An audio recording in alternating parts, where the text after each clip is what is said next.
everyone, welcome to another episode of the Alpha Life here.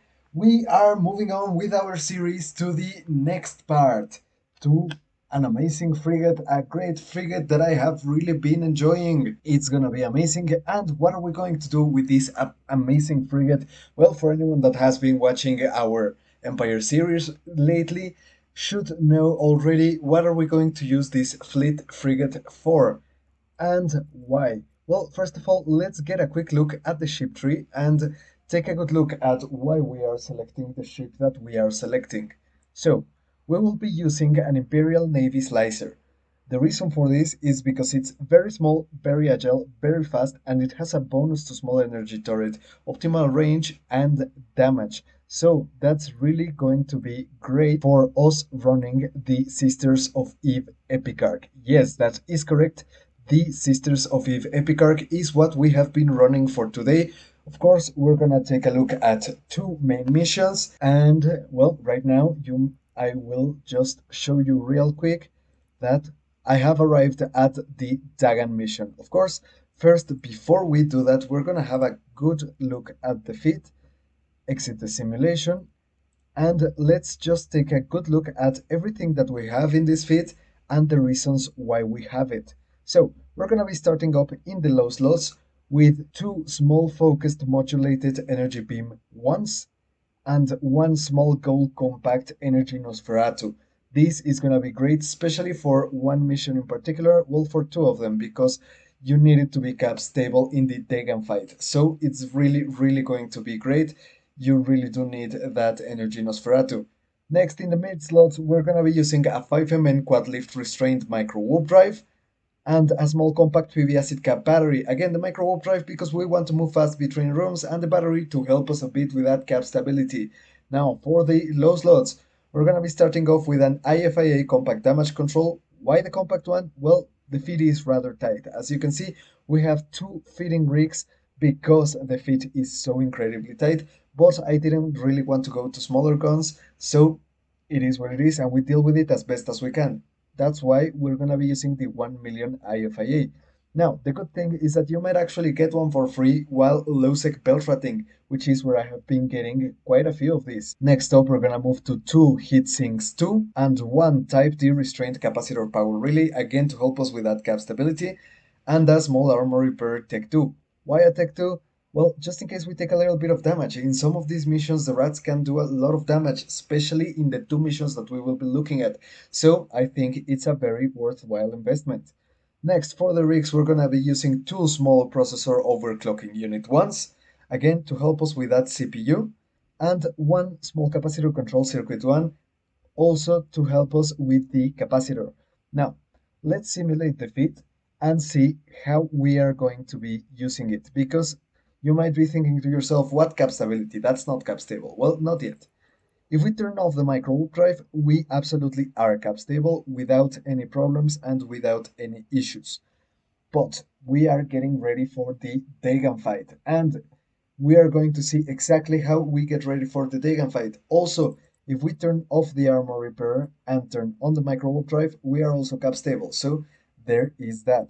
Now I'm gonna exit the simulation and I'm going to actually feed while being right here with you guys so that you can see how I'm gonna do the change. It's very simple, just take those two out, put these two in, take this one out, and put another extruded compact heatsink. So the things that we're gonna be having in our Cargohold are gonna be incredibly important because they're gonna allow us to actually use the fit through the entirety of the epic arc. The civilian relic analyzer is not necessary. However, the two expanded cargo holds are necessary. The D-type was just a mistake. I wanted to make the fit cheaper. But the two expanded cargo holds are really important. The standard S ammunition, I believe, is really important. And of course, the extruded compact heatsink, I think, is absolutely vital because of that Dagan fight. Now, I'm just gonna get all the rest of my items back to the cargo hold. Let's get that multi-frequency fitted so that you can see that we are making 145.4 DPS, which according to me and my calculations and the internet, should be more than enough to be able to take Dagan out. So let's go out there and accept the Dagan fight. So we are in a very interesting mission. We are currently in the Christian Parthos fight, and well, we know that he is going to, well, as you can see, cap neutralize us. So we want to get in a little bit closer, and we're gonna be using our small goal compact energy Nosferatu so that we can gain some of that capacitor right back. And we shouldn't really have much of a problem. I'm gonna use the Microwarpdrive once just so that we can get a little bit closer to him and get ourselves into our orbit just the way we want to. Now that we are close, as you can see, we shouldn't really have that much of a problem, and he has taken all the damage he needed to die. So yeah, that's why the Energy Nosferatu is going to be incredibly useful to run this, just particularly for this one mission, for this one NPC that's gonna be cat neutralizing us. And as you can see, he can actually do quite a bit of damage, and he does neutralize us rather quickly. So try to orbit him at a close distance, and he will try to get away from you. So do chase him down and make sure that you get him within Nosferatu range, and you shouldn't have any problems. So yeah, moving on.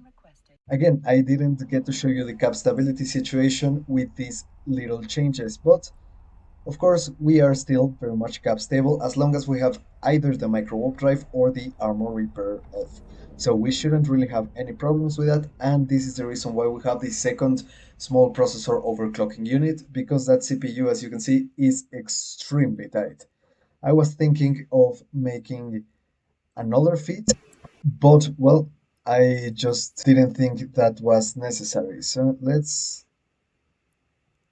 Where are you? Where is this guy? Okay, here he is. So let's talk to her.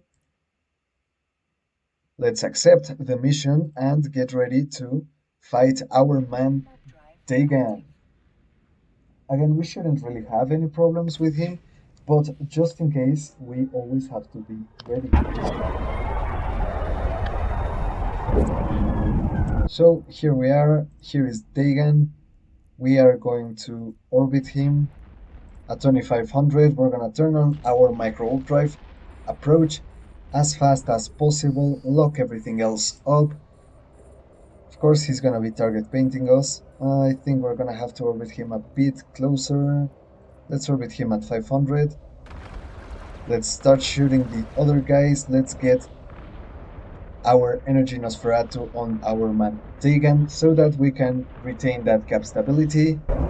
And let's get shooting. I wanted to destroy the smaller rats first and Dagan after, but well, it is what it is. We will make do with what we have. So we're getting very small hits, and the reason for this is because, well, the damage types that we are making are not the best for his resistances. His lowest resistance is explosive, and one of his, well, his absolute highest is electromagnetic, and the second highest is thermal. So we are going to have a little bit of a problem here, meaning that it's gonna take a while to take him down. But other than that, we shouldn't really have any issues. I'm gonna take the guns off of him just a little bit so that we can destroy these guys, so that they don't do so much damage to us and we don't need to rep for so long. Fortunately, because we are under Dagan's guns, he shouldn't be able to hit us at all, and we shouldn't really have any problem with damage coming from him. The main damage is going to be coming from the smaller rats, and now that they are all dead, we can go back to focusing on our man Dagan. So yeah, I'm gonna speed this part up a little bit, and yeah, we will get back to you guys once we are done with him.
Finally, we have been able to take him down. Well, I'm not gonna lie, it does take quite a while to take him down, but I think it's absolutely doable and absolutely worth it. As you can see, the main reason why we want to use this ship is not because it has a lot of DPS, because it really doesn't. You could run this with a Punisher and kill Dagan faster. The thing that I love about this fig is that it's just so fast and so nimble all the time, anywhere. That's what I really, really like about this feat, and I believe that's what makes it worthy, especially to run such an epic arc with so many jumps, with so much travel. The runtime again is around 4 hours. It's an incredibly long epic arc, but I really, really do recommend it. So yeah, do give it a try if you like it. If you consider, maybe you wanted to run it a little bit faster in a little bit of a smaller frigate or something like that, I definitely do recommend this one. This is an amazing frigate, and well, for me, it's been actually pretty fun. I had never had a frigate like this before, and I have been really, really enjoying it. It's been really fun running this epic arc with this one, and yeah, it's a little bit tiring, but you can separate the epic arc in between days. I would recommend, because it lasts for 4 hours. If you want to play for 2 hours until you get tired, you can do it in 2 days without any issues, without any problems. Of course, you get a little bit of ISK, a few million ISK from it, but the main part that you're gonna get is that help with your standings. The standings is the main reason to actually run this epic arc, and for us, well, we needed to do it because we want to get into level 3 missions. So you will see that it's one way to get into level 3 missions. So we're gonna be looking at our Amar standing, and let's go deliver our man Dagan to this cargo raid, and you will see that this ship is just so fast. We landed 18 kilometers away. Look at that speed. 2500 meters a second. That's really impressive. You can tell me anything except that that's not impressive. That's so amazing. It's such a fast ship. I really have been enjoying it. I've really been having a really good time. It's been fun, really, really fun. So yeah, let's warp to the location to complete the final mission, I believe. Or are we missing one? No, yeah, this is the final mission. And we are done with the epic arc. Finally, after 4 hours. I think a little bit of change because I was editing while I was doing the epic arc, so I wasn't quite as focused as I would like to be. And of course, another good thing about these epic arcs, let's go to agents and missions. You get some storyline agents, which are, well, can be really, really nice. So yeah, those will also help you a lot with your standings, and I really do recommend that you do this epic arc, if anything, for the standing boost, so that you can get either into level 3 missions or you get a little bit better standings with other empires. Especially if you run missions, some of them will take standings away from important empires like Aldari, for example. In my case, running Amar missions, you will lose standings with the Minmatar, so doing it to gain those standings back up is really worth it, and so that you guys can give yourselves an idea of how much standings we're gonna make. There is our Amar standing, and we're gonna complete the mission, and boom, there you go, all the way up to 1.5. So we made almost a full point of standings, and you know that running the missions, that can be a really big grind, and this technically has just thrown us up there to be able to do the level 3s. So I'm going to set my destination to my main station in Amar, which will be as far away as it can be, probably. Yes, absolutely. 36 jumps through Haisek, or 13 jumps through Becamia. So I am actually going to go with that route just because I believe Becamia has been a little bit empty today. Well, not exactly a little bit empty. It has been really hectic today, but not at this time. Hmm, let's see. Okay. I am checking Seth Killboard, of course, to see what is going on in the camera. Guys, thank you also very much for watching. If you have any suggestions, anything you would like me to do, anything, any feat you would like me to try, as long as it's within the budget, of course, I would love to. If there's any activities you would like me to try, also please do let me know. I will leave you some links in the description below alongside with the entire feat with everything you're gonna need in your cargo hold, except the relic analyzer because they give it to you. But everything else that I actually needed to have to be able to run this epic arc, I'm gonna leave it in that feed in the description and a few other links that are also going to be rather useful. And I really do recommend you use them.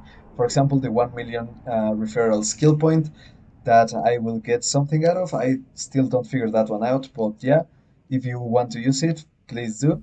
And a few other links for some pages that I also use, for example, Seth Killboard that I am using right now to check the Vecamia system and other useful stuff like that. So I think I'm gonna dock up and try to stay away or to see what is actually in Vecamia before going in. And yeah, guys, thank you also very much for watching. Please consider giving me a like, consider giving me a subscribe if you enjoy the content that I am making. This has been the Alpha Life, and I will see you in the next one.